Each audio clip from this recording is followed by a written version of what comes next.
Hello, എല്ലാവർക്കും നമസ്കാരം.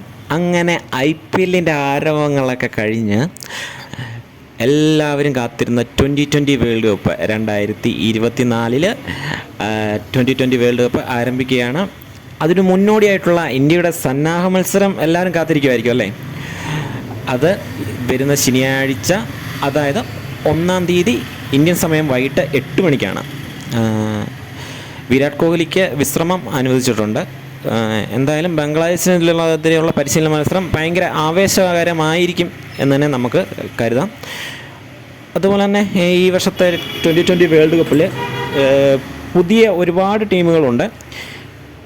Indian സാന്നിധ്യം അതായത് എല്ലാ ടീമുകളിലും കൂടെ 30-ലേറെ പേരുടെ സാന്നിധ്യം ഈ വേൾഡ് കപ്പിനുണ്ട് എന്നുള്ളത് ഒരു സവിശേഷതയാണ്.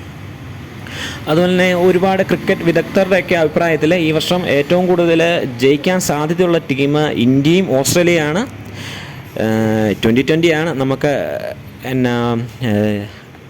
കൂടുതൽ മുൻകൂട്ടി ഒന്നും പറയാൻ പറ്റത്തില്ല, സാധ്യതകളൊക്കെ പറയാവുന്നേ ഉള്ളൂ. 2020 ആണ്. ആര് വേണമെങ്കിലും ജയിക്കാം, വമ്പന്മാർ വീഴാം, കുഞ്ഞന്മാർ ജയിക്കാം. അങ്ങനെയാണ് അതിൻ്റെ ഒരു ഇതുവരെ ഉള്ള ഒരു രീതി.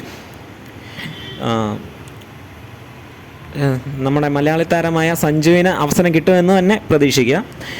എന്തായാലും പരിശീലന മത്സരത്തിൽ സഞ്ജു ഉണ്ടാവും എന്ന് ഉറപ്പാണ്. ചില ഓൺലൈൻ മാധ്യമങ്ങളൊക്കെ കുറച്ച് ദിവസങ്ങളായിട്ട് റിപ്പോർട്ട് ചെയ്യുന്നുണ്ട്, ഇന്ത്യയും ബംഗ്ലാദേശുമായിട്ടുള്ള സന്നാഹ മത്സരം കഴിഞ്ഞു, ഇന്ത്യ ജയിച്ചു, സഞ്ജു സെഞ്ചുറി അടിച്ചു, അല്ലെങ്കിൽ രോഹിത് ശർമ്മ സെഞ്ചുറി അടിച്ചെന്നൊക്കെ പറഞ്ഞ് കുറേ മലയാളം ഓൺലൈൻ മാധ്യമങ്ങൾ അതുപോലെ തന്നെ യൂട്യൂബ് ചാനലുകളൊക്കെ പറയുന്നുണ്ട്. ഇന്ത്യയും ബംഗ്ലാദേശും തമ്മിൽ ഇതുവരെ പരിശീലന മത്സരം ഒന്നും തന്നെ കളിച്ചിട്ടില്ല.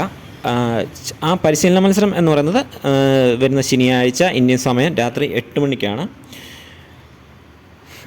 എന്തായാലും മിന്നുന്ന ഫോമിലുള്ള കോഹ്ലി അത് തുടരും എന്ന് നമുക്ക് പ്രതീക്ഷിക്കാം. ഇന്ത്യക്കൊരു വേൾഡ് കപ്പ് കോഹ്ലിയും രോഹിത് ശർമ്മയും കൂടെ നേടിത്തരുമെന്ന് നമുക്ക് പ്രതീക്ഷിക്കാം. അതുപോലെ തന്നെ കഴിഞ്ഞ സന്നാഹ മത്സരത്തിലൊക്കെ നമ്മുടെ ശ്രീലങ്ക പരാജയപ്പെട്ടു, ഓസീസ് ജയിച്ചു. ശ്രീലങ്ക നെതർലൻഡിൻ്റെ സ്കോർ ചേസ് ചെയ്യാതാണ് പരാജയപ്പെട്ടത്. എന്തായാലും ശ്രീലങ്ക നല്ല 2020 ടീമാണ്. അതുപോലെ തന്നെ വെസ്റ്റ് ഇൻഡീസ് സ്വന്തം നാട്ടിൽ കറുത്ത കുതിരകളായിട്ട് മാറാം. എന്തായാലും നമുക്ക് കാത്തിരിക്കാം. പാകിസ്ഥാൻ ബൗളേഴ്സ് ചില സമയമാണെങ്കിൽ നല്ല ഫോമിലാണ്, എന്നാൽ ചില നിർണായക മത്സരങ്ങളൊക്കെ വരുമ്പോഴത്തെ അവരുടെ ഇത് തന്നെയാണ് ഇപ്പോൾ ഇംഗ്ലണ്ടുമായിട്ടുള്ള പരമ്പരയിൽ നമുക്ക് കാണാൻ സാധിച്ചത്. എന്തായാലും നമ്മുടെ ഇന്ത്യ കപ്പ് നേടട്ടെ. അപ്പം പുതിയ വീഡിയോകളും അവലോകനങ്ങളുമായിട്ട് നമുക്ക് വരാം. നമ്മുടെ ക്രിക്കറ്റുമായിട്ടുള്ള പുതിയ വാർത്തകളൊക്കെ അറിയാൻ വേണ്ടി നമ്മുടെ ചാനൽ ഇതുവരെ കാണാത്തവരുണ്ടെങ്കിൽ ഒന്ന് സബ്സ്ക്രൈബ് ചെയ്യുക. പുതിയ ചാനലാണ് കേട്ടോ, അപ്പോൾ എല്ലാവരും ഒന്ന് സബ്സ്ക്രൈബ് ചെയ്ത് സപ്പോർട്ട് ചെയ്യണം, ലൈക്ക് ചെയ്യണം. എന്തെങ്കിലും പോരായ്മകളുണ്ടെങ്കിൽ കമൻറ്റ് ചെയ്യണം. അപ്പോൾ അടുത്ത വീഡിയോ ആയിട്ട് വരുന്നതായിരിക്കും. Bye bye.